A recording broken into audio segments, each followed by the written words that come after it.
Quiero invitarlo a que me acompañe el libro que venimos estudiando, que es la carta a los Colosenses. La encuentras después del libro de Filipenses. Y vamos a seguir estudiando esta preciosa y hermosa carta. A ver, ahí me escuchan mejor, un poquito más, a ver. Ahí, ¿qué tal? Mucho mejor, sí, tú también me escucho mucho mejor. Gracias.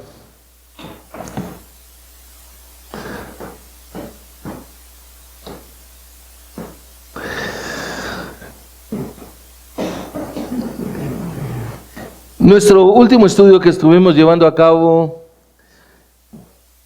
nos introducimos, podríamos decir, en el capítulo 2 de esta carta, que es donde quiero que usted y yo estemos ahí y venimos estudiando. Pero hay algo que me llama muchísimo la atención, y es que en esta porción de la Escritura donde nos vamos a concentrar en esta mañana, que es la continuación de los primeros versículos del capítulo 2, realmente son toda la condensación de lo que Pablo ha explicado en los versículos 3 en adelante del capítulo 1, o sea, donde él comienza diciendo: damos gracias a Dios el Padre, nuestro Señor Jesucristo, orando siempre por ustedes. Pero quiero partir en la lectura, que usted me acompañe, por favor, en la porción del capítulo 1, versículo 24, antes de que oremos. Y realmente Pablo dice en el versículo 24: ahora me alegro de mis sufrimientos. ¿Por qué? Por ustedes, en mi carne, completando lo que falta de las aflicciones de Cristo, hago mi parte por su cuerpo, que es la iglesia. Y realmente nosotros tenemos que contemplar un momento que Pablo, al estar hablando de la iglesia como tal, del cuerpo de Cristo, su enfoque está centrado en cuánto conocían las personas de la iglesia de Colosas a Cristo Jesús.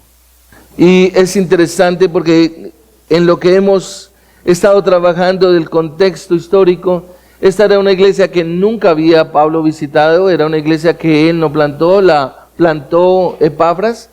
Y realmente lo que Pablo escribe en esta carta, cuando usted esté metido en esta carta, usted tiene que estar pensando, nosotros debemos estar pensando realmente que lo que Pablo está hablando de esta iglesia es todo porque Epafras le había dado todo digámoslo así, la información adecuada de lo que era esta iglesia. Y por eso es que uno ve una iglesia que es bien interesante, porque es casi el modelo perfecto de iglesia que uno se imagina. No quiere decir que fueran perfectos, no. A la postre ellos estaban teniendo un gravísimo problema, y era que, bueno, no tenían un problema sino una amenaza más bien, y era que falsos maestros querían introducirse dentro de esta iglesia. Entonces, para usted que está tomando nota, antes de yo continuar con el análisis acá y la introducción, el título de la enseñanza es un llamado a mantenernos firmes en el entendimiento. Un llamado a mantenernos firmes en el entendimiento.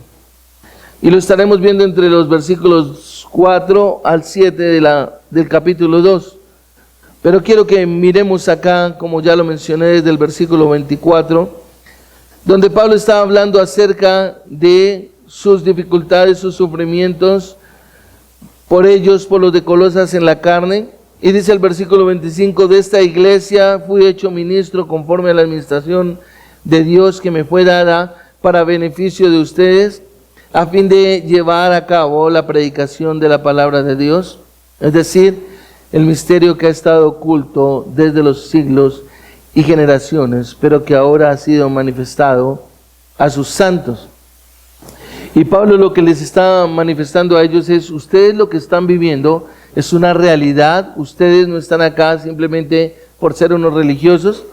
Pablo les está diciendo: ustedes no están ahí porque simplemente creen en algo, como cualquier tipo de persona, que creo que hoy en día es un error el concepto que la gente tiene de una iglesia cristiana. La gente dice: bueno, sí, esa es su religión, esa es su manera de pensar, usted escogió ir allá. Entonces da lo mismo que usted sea cristiano, que usted sea mormón, que usted sea testigo de Jehová, que usted sea adventista, cualquiera de esos lugares que pueden ser sectarios. Al fin y al cabo son todos iguales, la misma iglesia católica. A la postre encontramos que la gente dice, yo soy de la iglesia católica, no me venga a hablar de otra cosa. Y no ha ido a la iglesia católica, pero simplemente dice, yo soy de la iglesia católica. O sea, todo lo ve como igual. Usted escogió pues, o sea que lo mismo puede ser que usted se vuelva musulmán. Y a la postre encontramos que es uno de las religiones que hoy en día más crece en el mundo. Porque todo el mundo lo ve como igual, simplemente de acuerdo a su escogencia. Pero Pablo no habla de eso realmente en la Escritura. Pablo lo que deja ver es que cada persona que formaba parte de la iglesia de Colosas eran personas que tenían una comprensión y un entendimiento de lo que verdaderamente Dios había hecho en su gracia, en su favor y en su misericordia. Y si nosotros observamos acá, en el versículo 26, Pablo está diciendo, es decir, el misterio que ha estado oculto desde los siglos y generaciones, pero que ahora ha sido manifestado a sus santos. Santos se refiere a los hombres que Dios les concedió el poder entender aquello que estaba velado en tiempos antiguos, en siglos antiguos, de poder comprender que Cristo era el cumplimiento de la promesa, de la profecía de Génesis capítulo 3, versículo 15, cuando el hombre pecó y Dios prometió que redimiría a el hombre de su pecado por medio de su hijo, del hijo de la mujer en este caso. Entonces dice el versículo 27, a estos Dios quiso dar a conocer cuáles son las riquezas de la gloria de este misterio entre los gentiles que es Cristo en ustedes, la esperanza de la gloria. Es decir, a esos santos entran tanto a los que les reveló, como también a los que Dios nos ha permitido entender, comprender realmente un propósito. Nosotros podemos venir a un lugar como estos, sentarnos, pero no entender realmente qué es lo que se está hablando. Escuchamos hablar de alguien, escuchamos tal vez hablar de que es una iglesia cristiana, de que se adora a Jesucristo, escuchamos hablar de que tal vez es una iglesia bíblica, pero realmente no hay una comprensión, un entendimiento de lo que la palabra de Dios nos está diciendo. Pero el versículo 27 es bien interesante porque dice, a estos Dios quiso dar a conocer. Y lo primero que tenemos que entender es que Dios es el que nos da el entendimiento para comprender lo que su palabra dice. Dios es el que nos concede la comprensión de lo que está escrito en su palabra. Muchas personas me dicen a mí, yo leo la Biblia o voy a la Biblia, pero yo no entiendo absolutamente nada. Hay otras personas que ni siquiera les interesa abrir la palabra. Pueden llegar y sentarse en un lugar como estos, pero no necesito abrir la palabra, yo solo quiero escuchar. Pero esa misma persona sabe que no está escuchando, que no está entendiendo más bien. Puede estar escuchando una voz como la mía, pero no puede estar comprendiendo absolutamente nada. Puede ser un engaño, una simple apariencia de piedad, pero también puede ser un deseo en su corazón del cual el Espíritu Santo ya está trabajando en él o ella para llevarlo a comprender realmente la profundidad de la grandeza y maravilla de la palabra de Dios en su obra de redención. Entonces es a ellos de los que Pablo se refiere. Y Pablo, aunque este libro tiene más de 2000 años, está haciendo referencia a nosotros hoy en día en el 2024, porque está diciendo, a estos Dios quiso dar a conocer cuáles son las riquezas de la gloria de este misterio entre los gentiles, que es Cristo en ustedes, la esperanza de la gloria. Ninguno de nosotros quienes estamos en este lugar hoy en día en el 2024 teníamos deseo de estar en un lugar de esos. Ninguno de nosotros dijimos, yo voy a volverme cristiano. Ninguno de nosotros dijo, yo voy a aceptar a Cristo para nacer de nuevo y todo eso. No. Cuando tenemos una comprensión y un entendimiento de la palabra, comprendemos de que realmente es Dios el que obra en nosotros, el que nos trae.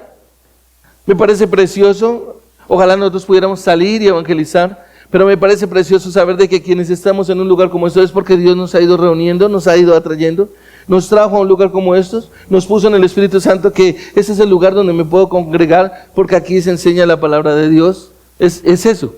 Pero no es porque nosotros hagamos énfasis en algo social o dar mercados o hacer almuerzos todos los domingos para que las personas vengan y digan, ay, tan rico que se comparte en este lugar. No, puede ser parte de algo precioso ese compartir, pero no es lo esencial, no es lo fundamental, ni es el propósito Ni estamos enfocados en que más personas lleguen acá y llenar un lugar como esto y decir, wow, ¿cómo crece esa iglesia?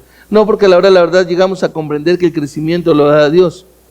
Y observa que entonces él dice que es Cristo en ustedes, la esperanza de gloria. Le está hablando a la iglesia en Colosas y les está diciendo, lo que ustedes tienen de esperanza es Cristo en sus corazones.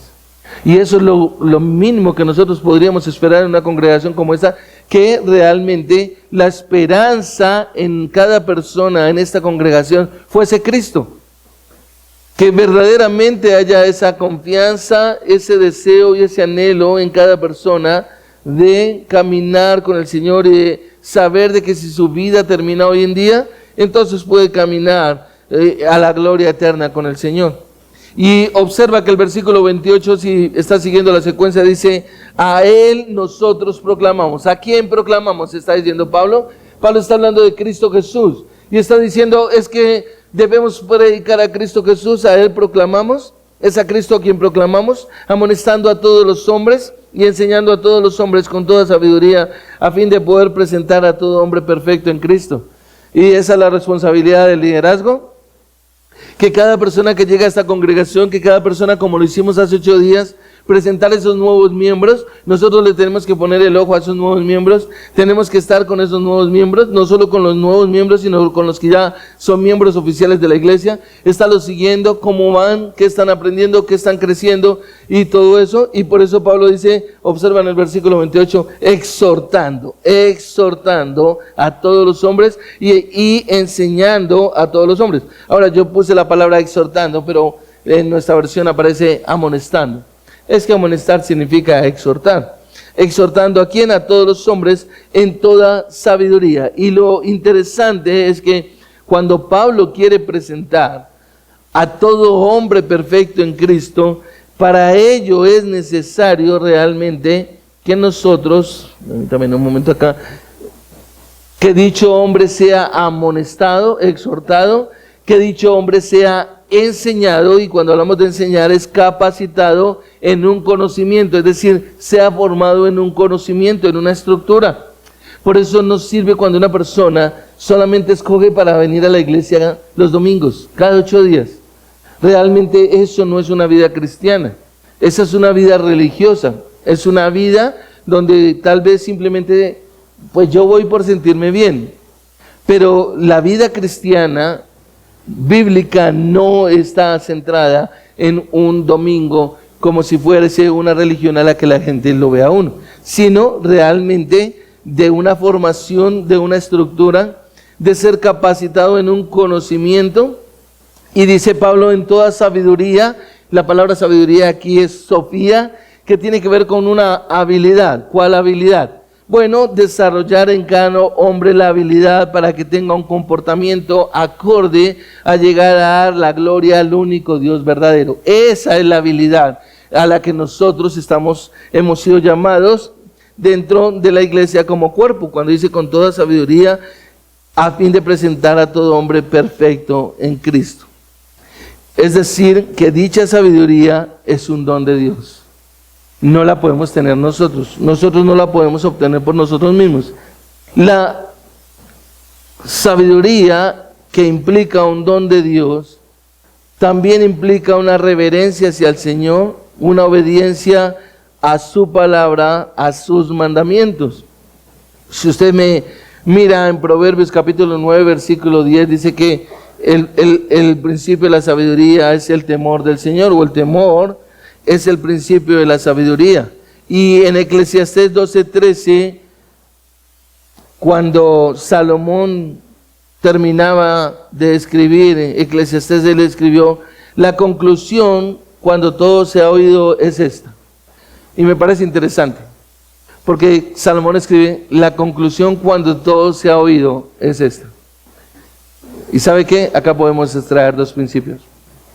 Cuando usted cree que ya lo sabe todo, y que usted no necesita aprender de nadie más, entonces el resultado debería ser este: teme a Dios y guarda sus mandamientos, porque esto concierne a toda persona. Si usted ya lo ha escuchado todo. Pero el segundo principio, es que si usted no ha llegado a la conclusión de que ya lo sabe todo, entonces usted debe ser una persona consciente y sensata de que necesita ser instruido en sabiduría. Eso es algo fundamental, mi amado. Y yo espero que ojalá no lo olvides.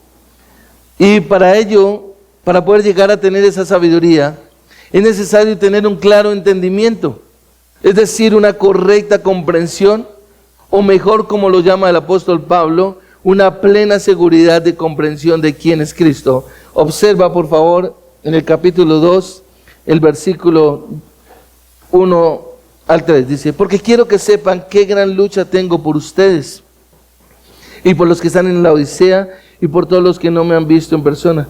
Espero que con esto sean alentados sus corazones y unidos en amor, alcancen todas las riquezas que proceden de la plena seguridad de comprensión, resultando en un verdadero conocimiento del misterio de Dios, es decir, de Cristo, en quien están escondidos todos los tesoros de la sabiduría y del conocimiento de Dios. Es decir, para llegar a ser instruido en toda sabiduría, como Pablo lo está mencionando en el versículo 28, es necesario tener un claro entendimiento, una correcta comprensión.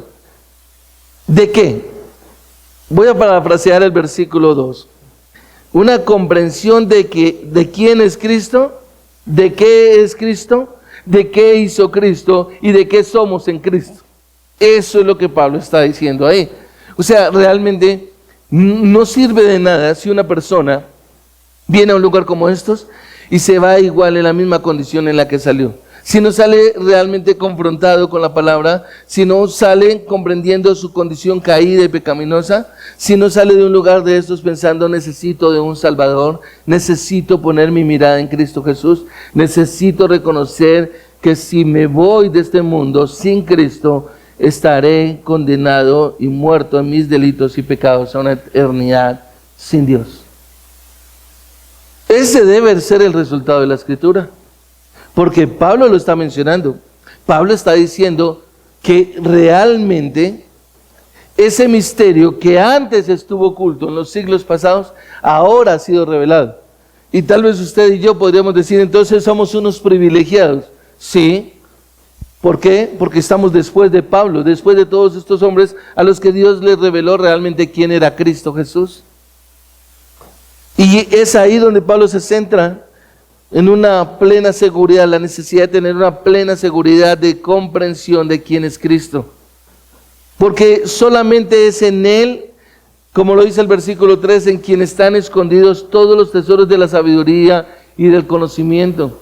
Hoy en día, las personas están buscando cómo pueden tener más plata, están inventándose qué podríamos hacer. Alguna vez estaba hablando con un hombre que camina con el Señor y estoy trabajando fuertemente en cómo puedo llegar a desarrollar, no sé si le llamaría yo una app, que pueda, como todo lo que hoy en día se maneja tecnológicamente, gente pueda solicitar o ser de ayuda y pues me tapen plata, como dicen. Realmente asegurar mi vida. Pero observa que Pablo claramente deja ver y delinea lo que un creyente debe estar buscando realmente, y es conocer a Cristo, porque en Él están escondidos todos los tesoros de la sabiduría y del conocimiento. El Señor Jesucristo ya lo había dicho en los evangelios cuando Él dijo: ¿de qué sirve que ganases todo en la tierra y perdieses tu salvación? Y ahí está la cuestión. Muchas veces nosotros estamos dedicando el tiempo a otras cosas, estamos en la búsqueda de algo que nos pueda llevar a tener un futuro mejor, una seguridad económica, pero sabes una cosa, de alguna manera estamos negando quién es nuestro Dios, porque nuestro Dios es soberano. Él es el único que conoce el futuro, y en Él es el que nosotros debemos descansar realmente hacia el futuro, ni siquiera qué va a pasar mañana. Si tú no tienes dinero para mañana ni siquiera comer, no te afanes por eso. Dios está al control. Él dijo: no te afanéis por el día de mañana, porque cada día trae su propio afán. ¿Sí? ¿Qué comeréis o qué vestiréis? Nada de eso. Nuestro Señor Jesucristo dijo: ¿de qué te sirve que ganases todo y perdiste la salvación? Entonces la Biblia está instando al creyente realmente a buscar de Cristo, a conocer a Cristo, porque es en Cristo en quien están escondidos todos los tesoros de la sabiduría y del conocimiento. Proverbios nos dice que si como a la plata buscásemos la sabiduría, que si como al oro lo escudriñásemos. Y cuando y es claro el proverbio cuando nos está diciendo que si como a la plata la buscáramos, porque usted y yo sabemos que muchas veces hemos dejado de venir a una congregación como esta, por estar trabajando, por estar haciendo, por rendirle cuentas a un trabajo, por salir a hacer un negocio. Pastor, es que me toca hacer eso. Yo mismo he pecado en eso. Yo pequé durante mucho tiempo en eso. En darle prioridad a buscar lo terrenal, más no lo espiritual. Pero permítame entonces que nosotros necesitamos comprender, mis amados, que el mantener un fundamento sólido permite al creyente no ser engañado, no ser desviado de la sana doctrina. Y para ello el creyente necesita mantener dos virtudes en la vida diaria. Y vamos a trabajar sobre eso en esta mañana. ¿Por qué? Porque el versículo 4 precisamente nos lo deja ver. Observa que Pablo dice: y esto digo para que nadie los engañe con razonamientos persuasivos. La primera virtud que debe tener el creyente en el llamado a permanecer en el entendimiento es esforzarse por mantener la disciplina. Esforzarse por mantener la disciplina. Y si usted está tomando nota, mi amado, usted debe darse cuenta que eso es algo que no es tan fácil de tener, que hay que trabajar duro. Y Pablo lo deja ver acá. Observa el versículo 4 que él lo menciona. Esto digo para que nadie los engañe con razonamientos persuasivos. En nuestra versión dice razonamientos persuasivos. Un paréntesis aquí, una pausa. En otra versión dice con palabras persuasivas. Y es interesante porque el ser humano normalmente siempre está persuadido por lo que otras personas están diciendo, por lo que otras personas comentan, por lo que otras personas hablen o digan. En este caso, el peligro para la iglesia de Colosas era que había unos falsos maestros, ¿recuerda? Había un gnosticismo, el gnosticismo que se estaba introduciendo dentro de la iglesia, que los llevaba a decir: mira, ¿sabes una cosa? Está bien Cristo, pero tú tienes que tener un nivel intelectual más alto, un nivel intelectual que es especial y que solo es dado para algunos. Es decir, tú tienes que estar en un nivel de conocimiento mucho más alto para poder tener eso que se requiere en la vida. Es decir, la idea era menospreciar a Jesucristo, la idea era menospreciar la divinidad de nuestro Señor Jesucristo. Y lo que Pablo está haciendo aquí al manifestar a la iglesia de Colosas es su admiración al manifestarles la necesidad de mantenerse atentos para no ser engañados por los falsos maestros. Sobre todo, como ya lo he mencionado, con palabras o razonamientos persuasivos. Y estoy convencido, iglesia, de que muchas personas han salido de las iglesias hacia sectas, es porque otros se han acercado y con razonamientos persuasivos los han llevado. ¿Por qué? Porque no tienen fundamentos, no tienen principios en la palabra de Dios.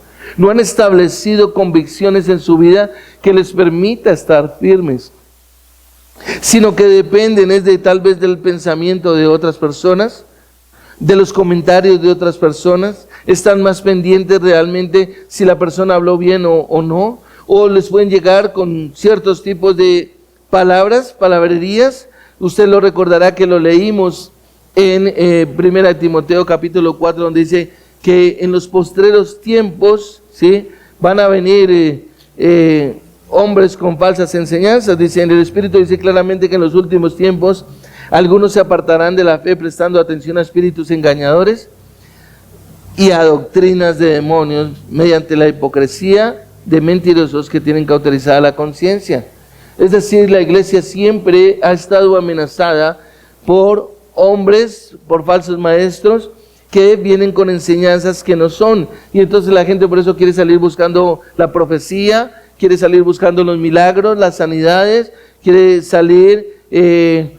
¿Por qué? Porque realmente lo que le están diciendo como que lo cautiva, como que le parece interesante. Y Pablo utiliza aquí precisamente la palabra, palabras persuasivas o, como lo dice nuestra versión, razonamientos persuasivos.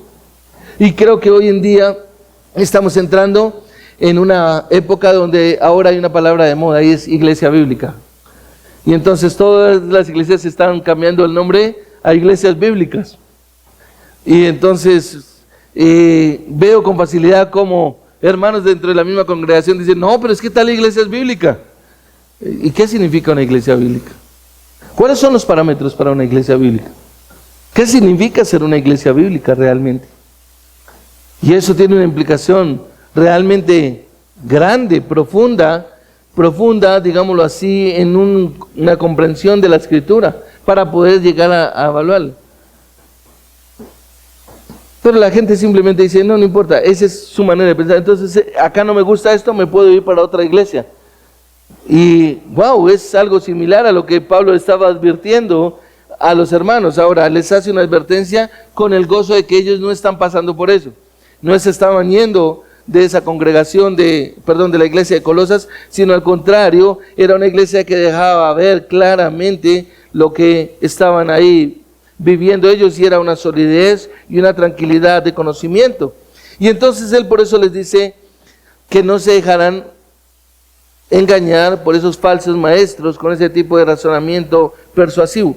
Y realmente creo, iglesia, que esta ha sido la treta de Satanás más astuta para engañar a las personas durante el tiempo de la historia de la iglesia. Porque si usted recuerda, Pablo siempre está hablando de los falsos maestros. Juan hablaba de los falsos maestros. Pedro habló de los falsos maestros. Es decir, ¿cómo va a haber gente siempre engañando? Gente que tal vez está diciéndole a otros, oye, pero ¿para qué pierdes el tiempo? ¿Para qué vas a una iglesia? ¿Qué haces allá sentado una hora? No, qué pereza. Y entonces, como la gente quiere agradar a los demás, entonces dice, sí, ¿yo para qué voy a eso? No, realmente no le voy a prestar atención. Pero esa es una mente perversa, una mente que está muerta en sus delitos y pecados. Recuerda que el hombre no puede adorar a Dios. Recuerda que el hombre, sin haber sido regenerado, no puede verdaderamente rendirse a los pies de Cristo. Y hoy en día muchas personas dicen saber quién es Cristo, quién es Jesucristo. Hoy en día hay personas que algunos reconocen que Jesucristo es el Hijo de Dios. Otros se atreven a decir algo un poco más fuerte, más profundo, con más connotaciones. Claro, el que murió por nosotros y por nuestros pecados en la cruz. Entonces uno como que queda sorprendido. Wow, esa es una respuesta correcta. Y en esta época de diciembre que llega para nosotros la comprensión de la Navidad, algunos se atreven a decir que saben que la historia de que, sí, el Dios que nació de una virgen. O sea, se refieren a ese nacimiento virginal de nuestro Señor Jesucristo. Pero sabe una cosa, la Biblia no nos habla de una acumulación de conocimiento, de algo intelectual. Lo que Pablo está hablando acá es lo que había en el corazón de la iglesia de Colosas, que se había establecido como un principio y un fundamento en sus corazones, con lo cual ellos no iban a renunciar a nada de lo que los falsos maestros pudieran llegar a enseñar. Era la convicción en el corazón de estos hombres en cuanto a la obra de redención de nuestro Señor Jesucristo, de su justificación, de la sustitución que llevó nuestro Señor Jesucristo por cada creyente, de la propiciación con la cual la ira de Dios fue calmada a favor del creyente. Hoy en día podemos estar en lugares como estos sin tener esa comprensión. Y estamos contentos.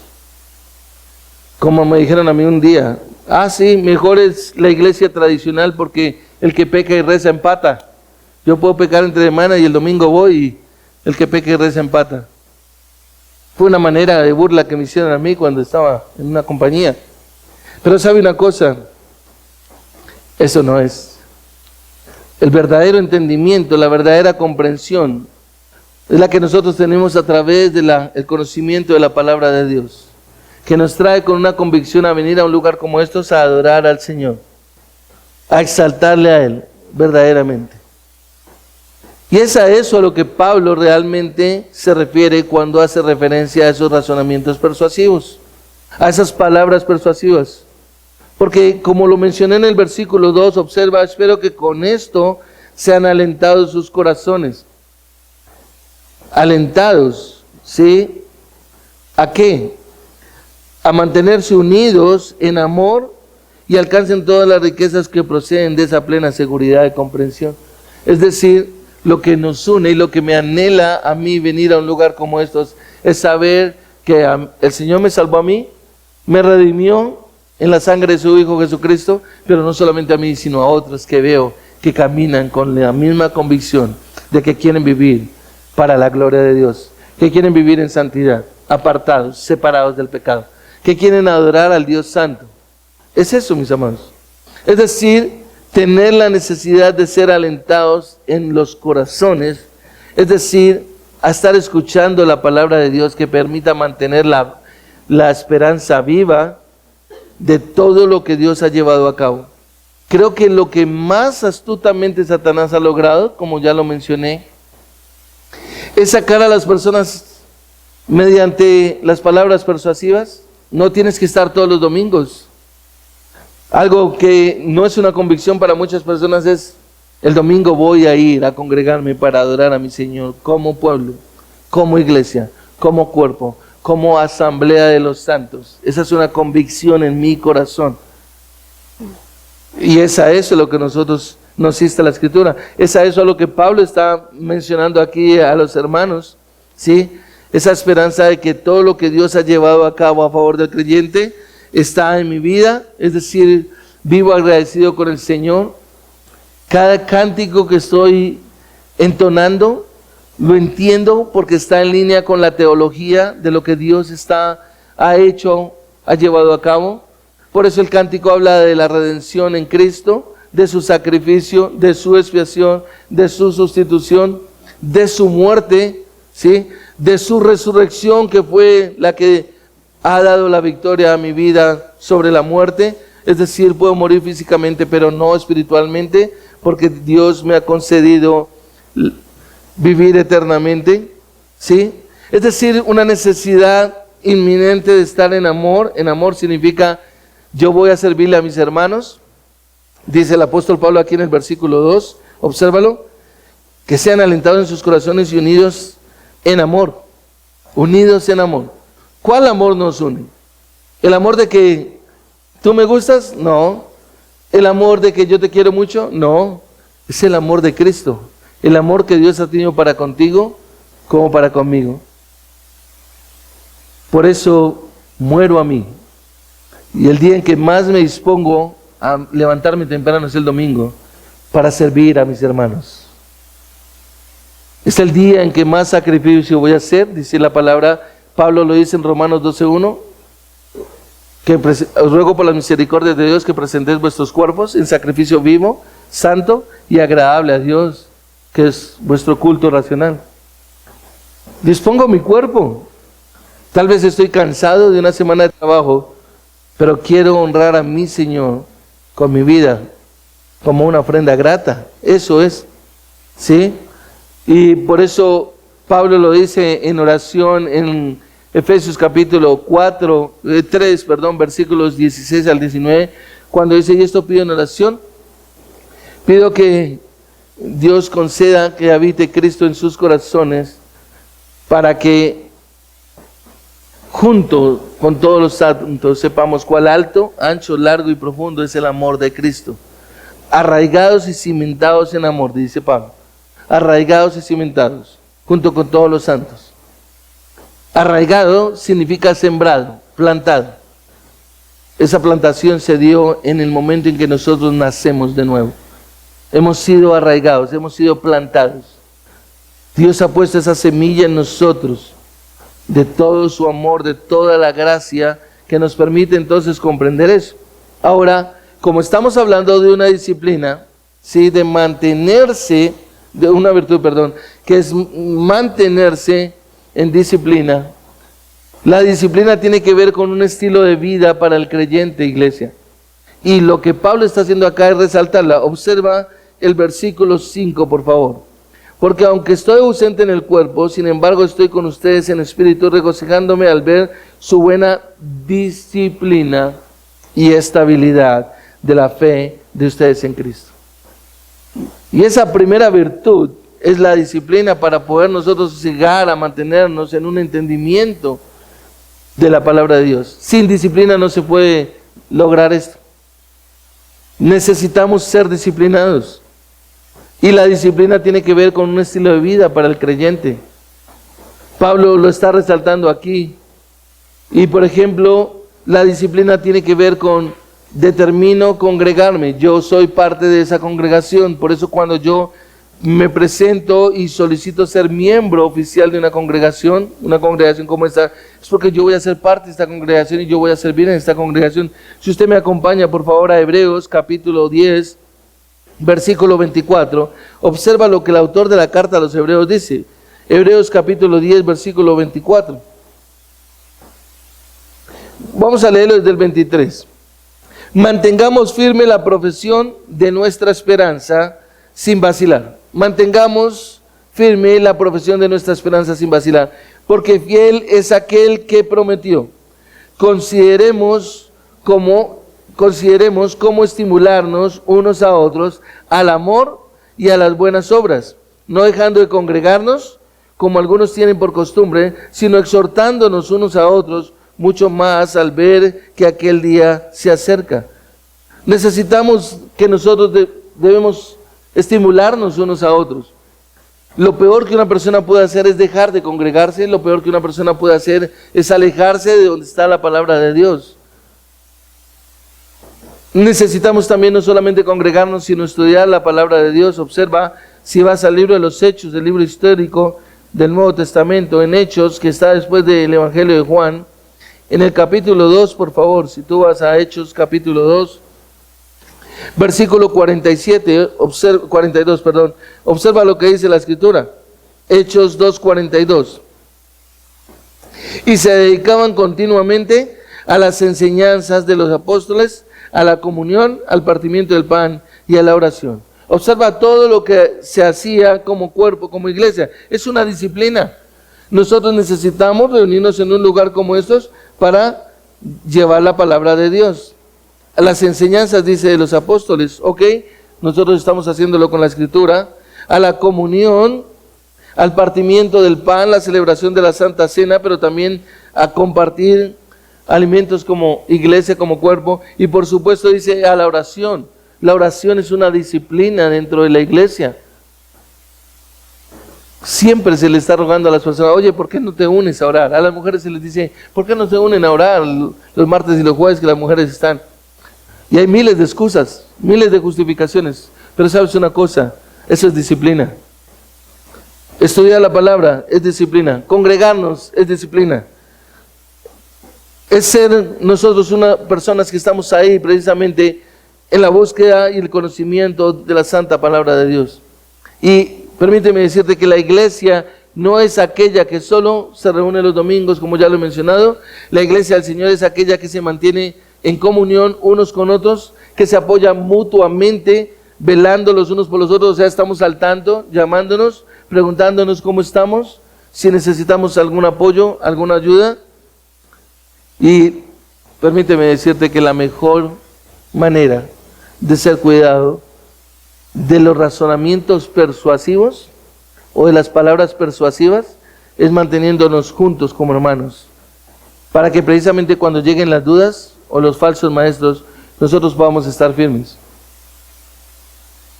Hay personas que no hablan con sabiduría, y cuando uno está medio alejado, no está lleno de la Escritura, y alguien medio le pone ahí como un dardito en el corazón, sí, yo no había caído en cuenta, no, sí, yo mejor voy a hacer esto. Y inmediatamente empieza a desviarse. Recuerda que lo leímos en 1 Timoteo 4:1, el Espíritu dice que en los postreros tiempos algunos apostatarán de la fe. El apóstata, por supuesto, es aquel que ya niega a Jesucristo. Y hemos encontrado personas que niegan a Jesucristo. Pero acá Pablo está mencionando es que nosotros debemos mantenernos unidos en amor, con corazones alentados. ¿Por qué? Porque necesitamos realmente apoyarnos mutuamente, y como lo dice acá en el versículo 5, regocijándome al ver su buena disciplina y estabilidad. La iglesia de Colosas, era una iglesia que se mantenía firme. Y eso es un llamado para nosotros a tener una disciplina, a tener un orden, a saber que tenemos un compromiso primeramente para con Dios. En cuanto a crecer en el conocimiento santo, usted recordará que Juan 17:3, el Señor Jesucristo dice, esta es la vida eterna. ¿Cuál es la vida eterna?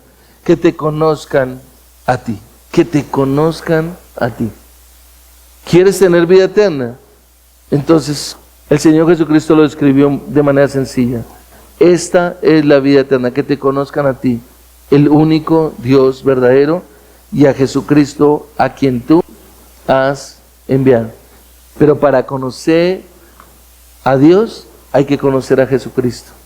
No se puede conocer a Dios sin Jesucristo. Necesitamos conocer a Jesucristo. Y para conocer a Jesucristo necesitamos de la Escritura, necesitamos de la palabra. Esa es la responsabilidad de la iglesia. El propósito de la iglesia, en primer lugar, es adorar a Dios. En segundo lugar, capacitar a los santos. Y en tercer lugar, evangelizar a los perdidos. Ese es el propósito de la iglesia. No se puede perder de ahí, no nos podemos salir. Todo lo que esté fuera de ahí ya perdió el enfoque correcto bíblico. Si quieres conocer una característica de una iglesia bíblica, es que está centrado en la palabra. Su exposición, la exposición de la palabra, sus sermones expositivos, todo está centrado en la palabra, todo es Cristo.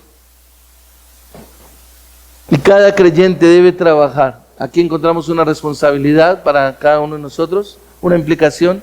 Cada creyente debe trabajar y esforzarse por mantener la profundidad y la convicción de la deidad y suficiencia de Cristo, que es lo que Pablo está mencionando en este libro. La pregunta para ti, para nosotros como congregación es, ¿verdaderamente tienes la convicción de la divinidad de Cristo? ¿Y tienes la convicción de la suficiencia de Cristo en tu vida? Si verdaderamente hay una convicción de suficiencia de Cristo para tu vida, no vas a necesitar absolutamente nada más. Vas a estar yendo siempre a la fuente. Y si la fuente es Cristo, entonces tu vida mostrará realmente el caminar permanente con Cristo. Y que realmente podrás permanecer ante los asaltos de las falsas enseñanzas. No vas a ser movido. ¿Por qué? Porque realmente eso es lo que promete la Escritura. Ahora, déjame compartir contigo que nosotros necesitamos estar preparados precisamente para discernir todo aquello que no proviene de la sana doctrina. Nosotros, por eso les decía, Pablo cuando estaba mencionando aquí que realmente nadie los engañe con razonamientos persuasivos, y yo decía, hoy en día está entrando de moda la palabra, están cambiándose en las iglesias bíblicas, y ya como vi que es bíblica, entonces yo me meto allá, sin realmente evaluar y mirar su declaración de fe, realmente cuál es su enseñanza y todo. Pero Pablo advierte a una iglesia tan preciosa como la de Colosas de esto. Observa en el capítulo 2, por favor, el versículo 8. Mira lo que dice. Miren qué, que nadie los haga cautivos por medio de su filosofía y vanas sutilezas, según la tradición de los hombres, conforme a los principios elementales del mundo y no según Cristo. El versículo 16.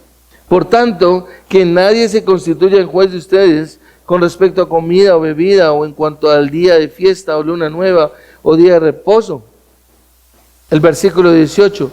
Nadie los defraude de su premio, deleitándose en la humillación de sí mismo y en la adoración de los ángeles, basándose en las visiones que ha visto, envanecido sin causa por su mente carnal. Es decir, el Señor me dijo, el Señor me mostró. Yo creo es que en ese lugar donde usted está no están haciendo bien las cosas.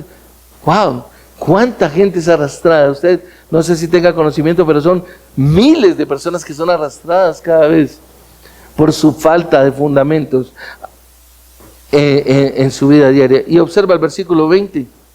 Pablo lo dice: si ustedes han muerto con Cristo a los principios elementales del mundo, ¿por qué como si aún vivieran en el mundo se someten a preceptos tales como no manipuléis, no gustéis, no toques?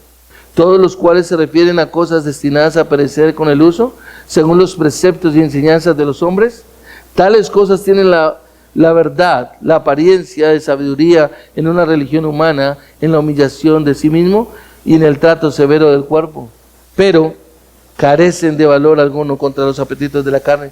Lastimosamente conocí un hombre que pasó por esta congregación con su esposa, pero fue persuadido a mirar hacia el judaísmo, hacia guardar la ley, hacia guardar los ritos, algo perverso, realmente como también estaba siendo amenazada la iglesia de Colosas, y se fue simplemente. Y recuerdo que hablando con él y le expliqué, ¿y sabe cuál fue su respuesta?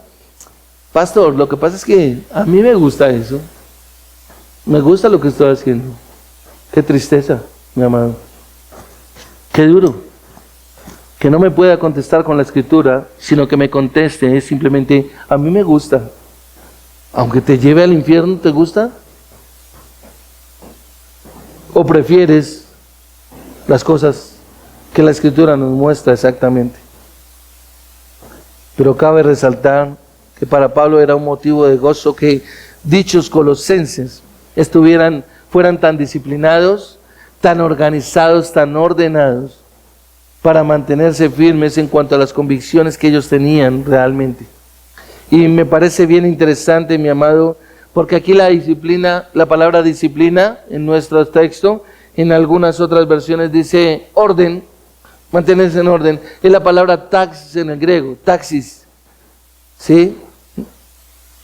No de impuestos en el inglés, de taxis, ¿sí? Acá es taxis, como los amarillitos que usted y yo cogemos de vez en cuando. Pero la palabra taxis acá se refiere, es una palabra militar que está más enfocada hacia la milicia o hacia lo eclesiástico. Y me llamó la atención eso, ¿por qué? Porque realmente está hablando de que tanto en la iglesia como en la milicia hay que mantener una disciplina. Y acá no nos está hablando de disciplina como algo de castigo, sino como un hábito, como una habilidad, como una virtud que se tiene precisamente para estar estudiando. Yo encuentro muchas personas a las cuales le pregunto, ¿cómo estuve? Bien, yo leí la Biblia. ¿Cuánto la leíste? 10 minutos, pero es que no me da más, es que yo me levanto y 10 minutos es suficiente. Ok, digamos que está bien, pero sabes una cosa, eso no es suficiente. Tú necesitas disciplina para estudiar la Escritura. Necesitas disciplina para entender lo que dice la Escritura. Necesitas disciplina para poder ver la grandeza de la obra de salvación que Dios ha llevado a favor tuyo o mío si hemos puesto nuestra esperanza en Cristo sin ningún mérito y maravillarnos realmente. Entonces, cuando la palabra de Pablo está hablando acá de disciplina, dice, él se maravilla de la disciplina que tienen la iglesia de Colosas. Está hablando de aquellos que estaban alertas para la batalla, para estar listos si les tocaba enfrentarse contra las asechanzas del enemigo, en esos razonamientos perversos, digámoslo así, en esas palabras persuasivas.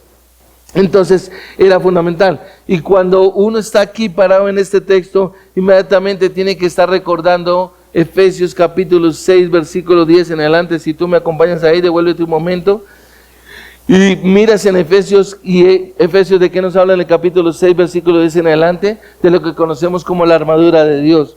Y observa que Pablo dice en el versículo 10, por lo demás, hermanos, fortalezcanse en el Señor y en el poder de su fuerza, revístasen con toda la armadura de Dios para que puedan estar firmes contra las insidias del diablo, porque nuestra lucha no es contra sangre y carne, sino contra principados, contra potestades, contra los poderes de este mundo de tinieblas, contra las fuerzas espirituales de maldad en los lugares celestiales. Por tanto, tomen toda la armadura de Dios para que puedan resistir en el día malo y habiéndolo hecho todo, estar firmes.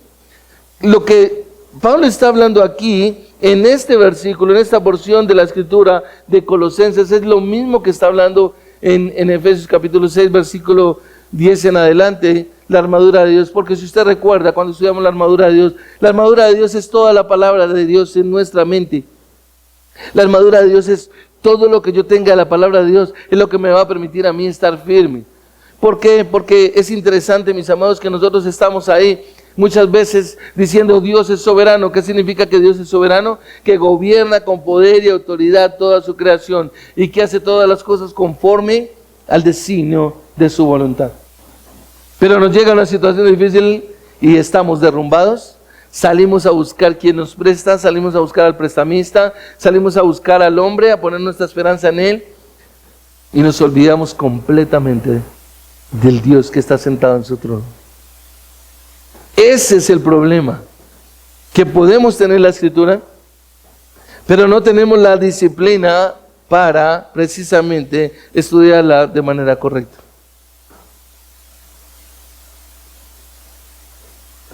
Observa que los versículos 2 y 3 nos lo dejan de manera clara. Espero que con esto sean alentados en sus corazones y unidos en amor, alcancen todas las riquezas que proceden de la plena seguridad de la comprensión, resultando en un verdadero conocimiento del misterio de Dios, es decir, Cristo, en quien están escondidos todos los tesoros de la sabiduría y del conocimiento. Versículo 6. Por tanto, de la manera que recibieron a Cristo Jesús el Señor, así anden en Él. Versículo 7. Firmemente arraigados y edificados en Él y confirmados en su fe, tal como fueron instruidos, rebosando ¿de qué? De gratitud. Versículo 9, obsérvalo, ahí dice, porque toda la plenitud de la deidad reside corporalmente en Él y ustedes han sido hechos completos en Él, que es la cabeza sobre todo poder y autoridad. También en Él fueron ustedes circuncidados con una circuncisión no hecha por manos, al quitar el cuerpo de la carne mediante la circuncisión en Cristo, habiendo sido sepultados con Él en el bautismo, en el cual también han resucitado con Él por la fe en la acción del poder de Dios que lo resucitó entre los muertos. Y cuando ustedes estaban muertos en sus delitos y en la incircuncisión de su carne, Dios les dio vida juntamente con Cristo, habiéndonos perdonado todos los delitos, habiendo cancelado el documento de la deuda que consistía en decretos contra nosotros y que nos era adverso, y lo ha quitado en medio, clavándolo en la cruz, y habiendo despojado los poderes y autoridades, hizo de ellos un espectáculo público, triunfando sobre ellos por medio de Él. Él. Todo es Cristo. Todo es Cristo.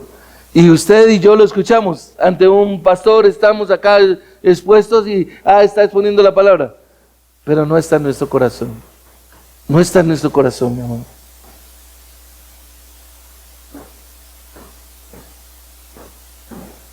Dios, refiriéndose en el Antiguo Testamento al pueblo de Israel, dijo: mi pueblo se pierde por falta de conocimiento. Nosotros estamos llamados a mirar realmente con diligencia la palabra de Dios, a ser disciplinados. Era a Cristo que ellos estaban proclamando. Era una iglesia de Colosas que estaba siempre hablando de la grandeza y la magnificencia de Cristo, de la obra tan maravillosa que habían sido hecha a favor de ellos, y es de eso que Pablo se siente gozoso.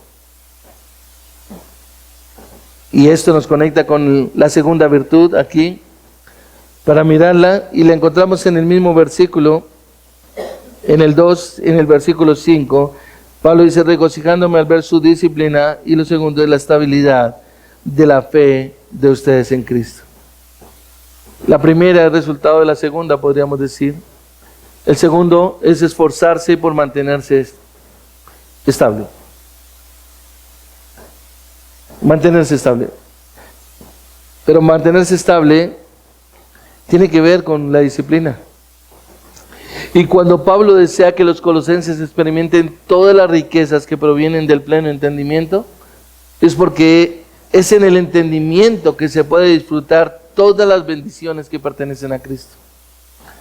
Lastimosamente, la iglesia del Señor hoy en día es una iglesia que no conoce, que está pasando por momentos tan difíciles, que viven más religiosamente a que tengan un conocimiento de las riquezas que provienen de ese entendimiento.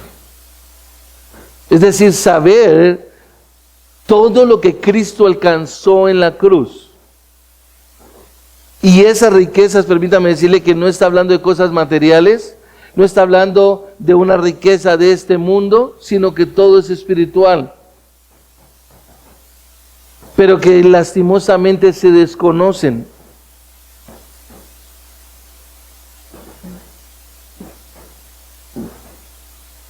Es en el entendimiento que se pueden disfrutar todas las bendiciones que pertenecen en Cristo. Mira, tan sencillo como esto. Si una persona no tiene seguridad de ir al cielo, ¿y cómo puedes saber si tiene seguridad o no? Si tú te preguntas, ¿puedo morir hoy con toda plenitud, con toda tranquilidad? Porque si una persona no tiene esa seguridad de ir al cielo, esa persona no puede disfrutar de la esperanza de lo que va a recibir. Pablo lo dice en Efesios capítulo 1, versículo 16. Pido que les sea dado el espíritu de sabiduría y de entendimiento para que le conozcan mejor y que ilumine los ojos del corazón, los ojos del entendimiento, para que sepan a qué esperanza han sido llamados. Y Pablo dice en Romanos 5 que la esperanza no es lo que se ve, porque qué esperanza tenemos en lo que se ve, sino que en lo que no vemos, en lo que todavía no tenemos. Y mi esperanza está en que si yo hoy es el último día que Dios ha establecido para mi vida acá en esta tierra, no importa, estoy feliz porque voy a ir a una gloriosa eternidad con mi Señor. Pero si hay duda en la salvación, pues entonces en esa seguridad de ir al cielo, entonces pues no va a poderla disfrutar. Es como aquella persona que se le pregunta y le dicen, oye, si tú tuvieras una herencia, ¿qué harías? Y la persona lo primero que va a decir es, pues es que no tengo ninguna herencia, yo no tengo ninguna expectativa porque mi familia nunca dejó nada, mis padres murieron y no dejaron nada. Pues no hay una expectativa, no hay una esperanza. Pero aquel que hereda o que va a heredar algo, dice, tengo una esperanza de algo que voy a recibir en el futuro. Para el creyente su esperanza no está en las cosas materiales. Lastimosamente nosotros aún como creyentes nos matamos toda la vida para dejar una herencia a nuestros hijos. Una herencia material que a la hora de la verdad no los va a llevar al infierno si verdaderamente no les hemos dejado a Cristo en sus corazones, si no les hemos presentado a Cristo. Gastamos más tiempo en lo humano, en lo terrenal, pensando en que, ¿y quién lo va a cuidar? ¿Quién va a cuidar a mi hijo si yo me muero? ¿Quién va a cuidar a mis hijos? En algún momento de mi vida preguntaba lo mismo. Pues creo que pequé por desconocimiento, porque sabe una cosa, mi Dios, el Dios de la Biblia, está sentado sobre su trono y gobierna con poder y autoridad toda la creación. Él es el Dios supremo. Pero yo quiero jugar con Dios y yo quiero, hay veces, pensar mejor que Dios. Yo quiero, hay veces, poner mis pensamientos por encima de los de Dios. ¿Sabes una cosa? Todavía no me lleves porque todavía mis hijos necesitan algo de material. No. ¿Sabes una cosa? Más bien, cuando veas un niño que diga, mi padre murió a los 2 años o a los 3 años, o ese niño quedó huérfano, inclina tu corazón delante de Dios y dile, cuán grande y misericordioso eres tú que me permites todavía aún estar con mis hijos, pero que mi confianza no sea yo para ellos, o que la esperanza de ellos no sea yo, sino que la esperanza seas tú, Señor, para con ellos. Mira cómo lo afirma Pedro. Acompáñame a 1 de Pedro capítulo 1, versículo 10. 1 de Pedro capítulo 1, versículo 10.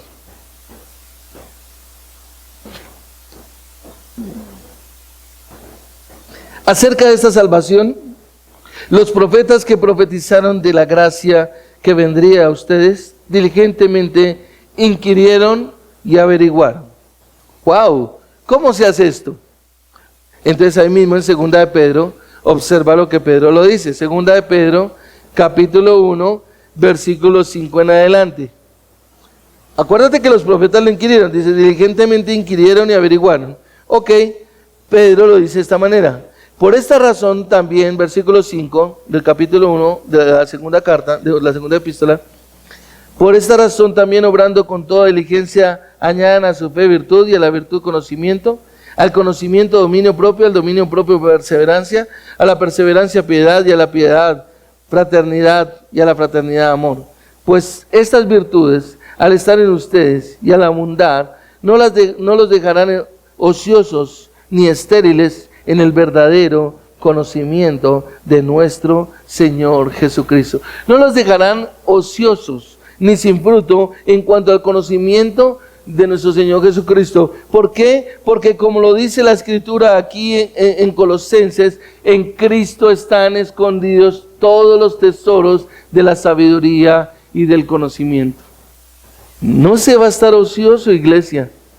Ahora, ¿a qué se refiere Pablo cuando está hablando de el entendimiento? Bueno, el entendimiento es fundamental para establecer los principios de la vida diaria. Están escondidos todos los tesoros de la sabiduría y del conocimiento. Es decir, tú y yo necesitamos como creyentes, si hemos puesto nuestra esperanza en Cristo, establecer los principios de la vida diaria, y para ello requerimos del entendimiento. ¿Qué es el entendimiento? Bueno, es allí donde se va a aplicar precisamente lo que nosotros conocemos de la palabra de Dios. No es solamente un conocimiento intelectual teológico. Muchas personas pueden ir a cursos teológicos, pero no es por el conocimiento teológico, es por la convicción y la fundamentación que tienen en su corazón de que lo que la palabra de Dios dice es verdad, y es una verdad absoluta, no es una verdad relativa. Acuérdate que el problema eran las palabras persuasivas de otros que venían. Bueno, a mí no me parece eso. Bueno, yo no creo que sea tan importante. Tal vez tú salgas de este lugar y vas a escuchar a otros que digan, bueno, a mí no me pareció tan importante toda esa predicación. No, yo no creo en todo eso. Bueno, esas son palabras persuasivas que podrán afectar tu vida si no tienes fundamentos, o realmente vas a decir, bueno, en mi corazón sí está establecido como un principio y un fundamento. Porque recuerda que 1 Corintios capítulo 2, versículo 14, Pablo lo dijo, ¿sí? Que el hombre natural no puede discernir las cosas espirituales, porque éstas solo se disciernen por medio del Espíritu, ¿sí? Ahora Pablo lo deja ver en Romanos 8:5, cuando él dice, porque los que son de la carne piensan en las cosas de la carne, pero los que son del Espíritu, en las cosas del Espíritu. Efesios 4:18 nos dice que los incrédulos tienen su entendimiento entenebrecido u oscurecido. Es decir, no hay la luz de la palabra, pero un creyente tiene la luz de la palabra, mi amado.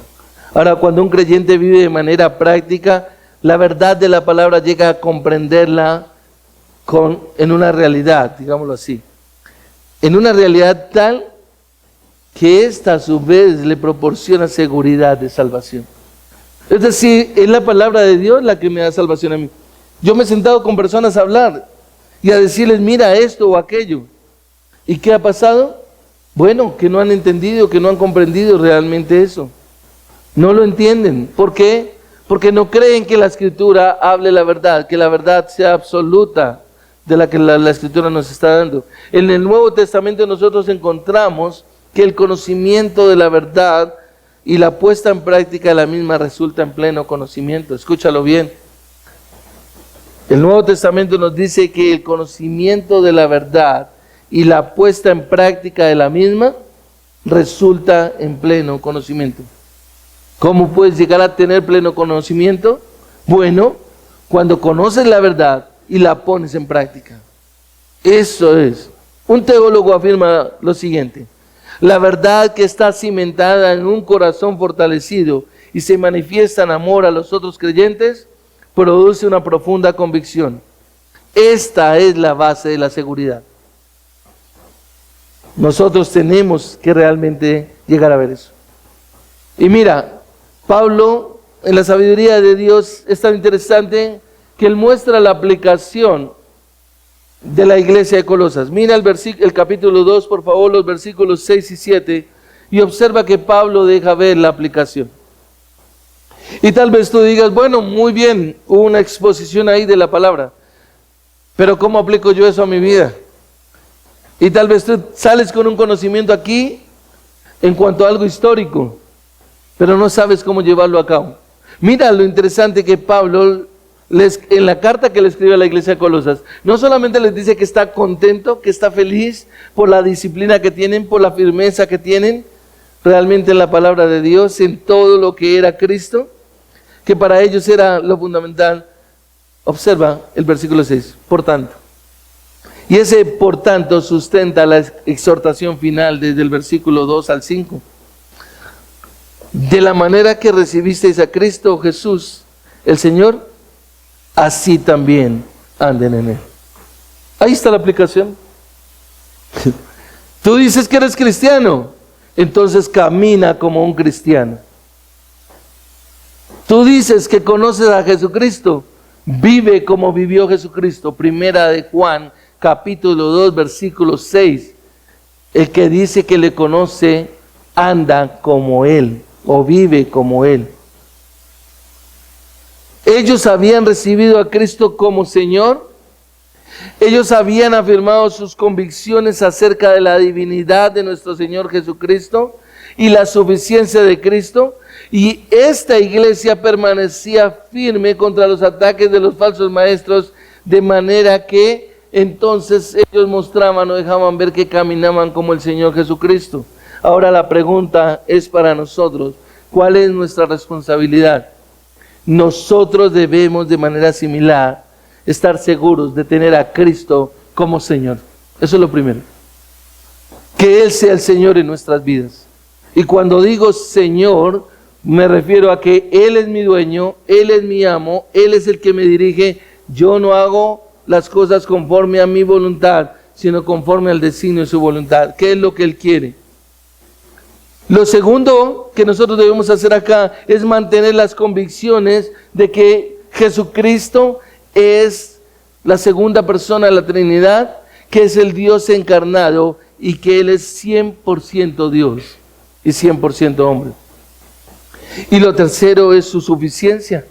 Es decir, como creyente debo comprender cada día más de que Cristo es suficiente para mi vida. No necesito nada más. Si tengo a Cristo no necesito nada más. Y discúlpeme que lo diga de esta manera, no necesito ni carro, ni casa, ni beca, ni nada. Iba a decir Águila porque era una propaganda de hace como 40 años de Bancolombia. No necesito nada, mi amado. Si tú estás creyendo en este momento que necesitas algo diferente a Cristo, entonces tus principios están equivocados. Están torcidos. ¿Por qué? Porque la suficiencia de Cristo me permite a mí mantener realmente firmes los fundamentos de la palabra, es decir, de la sana doctrina. Y como lo dice Pablo acá en el versículo 6, caminar de manera similar en y con Cristo. Eso es lo que yo tengo que realmente hacer. Es decir, debo mantener una conducta cotidiana que deje ver en quién creemos, a quién tenemos como Señor en nuestras vidas y dejar claro la cristología que predicamos. Es decir, nosotros como iglesia, nos llamamos Iglesia Bíblica Cristiana Comunidad de Gracia en Envigado. Entonces los que somos miembros de esta congregación debemos dejar ver, dejar claro la cristología que predicamos. Es decir, si predicamos a Cristo, si declaramos a Cristo como el Señor de nuestras vidas, eso lo debemos reflejar en nuestras vidas. Significa vivir en unión con Él, significa vivir como Él vivió, como ya lo mencioné en 1 Juan 2:6, el que dice que permanece en Él debe andar como Él anduvo. Cada creyente debe vivir, observa como dice Pablo en el versículo 7, firmemente ¿qué? Arraigado y edificado en Él, es decir, en Cristo. ¿Qué significa firmemente arraigado? Significa sembrado, en pocas palabras, como nuestro lema, arraigados en la verdad. Cuando usted piense en la conferencia de arraigados, que es nuestra identidad, arraigado significa nosotros estamos sembrados en la verdad. Y es un requisito para nosotros mantenernos en la verdad, no podemos salirnos de la verdad. Tenemos que predicar la verdad. Bueno, en este caso Pablo está diciendo en cuanto al creyente, firmemente arraigado y edificado en Él. Es decir, usted fue sembrado en Cristo, usted nació en Cristo y por Cristo, y ahora vive para Cristo. Si usted crece como ese árbol, entonces usted debe vivir para Cristo. ¿Sabe por qué? Porque cuando nosotros comprendemos que hemos sido plantados en el momento de nuestra salvación, es porque lo que estamos viendo acá es que el tiempo perfecto de este participio arraigado significa que no me deja saber, acuérdate del participio que es un verbo y un ¿qué? Y un adjetivo, entonces no me deja ver cuándo termina ese de hacerlo, es decir, siempre debo estar ahí. Y debo comprender entonces como iglesia que Cristo es la fuente de nuestro alimento espiritual, que de Él es que yo me voy a nutrir. Si he sido sembrado en Cristo, me puedo nutrir solamente de Cristo. Efesios 6:10. Fortalecidos en el Señor y en el poder de su fuerza. Y que yo voy a dar fruto es en Cristo. Filipenses 1:10. Como cuando Pablo está orando y dice, pido que lleven fruto de justicia, que es por medio de Jesucristo, para gloria y alabanza tuya. Llegar a dar fruto solamente lo puede dar un creyente verdaderamente nacido de nuevo, regenerado por el poder de Dios, mediante el Espíritu Santo, una persona que ha sido traída de su condición caída y pecaminosa de muerte a vida. Somos sobreedificados, observa porque dice, y confirmados en su fe, tal y como fueron instruidos, rebosando de gratitud. Arraigados y edificados, en otra versión dice, sobreedificados en Él, y ese sobreedificados en Cristo al andar con Él y en Él, es decir, significa llegar a ser cada vez más como Él. Efesios capítulo 4, versículo 13, hasta que todos lleguemos a la madurez, a la imagen de un varón perfecto que es Cristo. Eso es lo que Pablo está estableciendo aquí, iglesia. Eso es a lo que nosotros somos llamados, y ese es el llamado a permanecer. Vamos a orar, vamos a terminar para celebrar la Santa Cena, y vamos a darle gracias a nuestro Dios por su gracia, favor y misericordia. Padre, gracias te damos, amado Dios, por este tiempo. Gracias por tu palabra.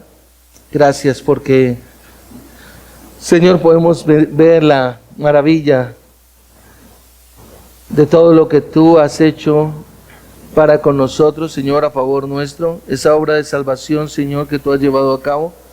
Hoy rogamos, Padre de la gloria, que bajo el poder y la dirección de tu Santo Espíritu, Señor, nosotros podamos establecer fundamentos, establecer principios, de tal manera, Señor, que nosotros cada vez nos parezcamos más y más a nuestro Señor Jesucristo.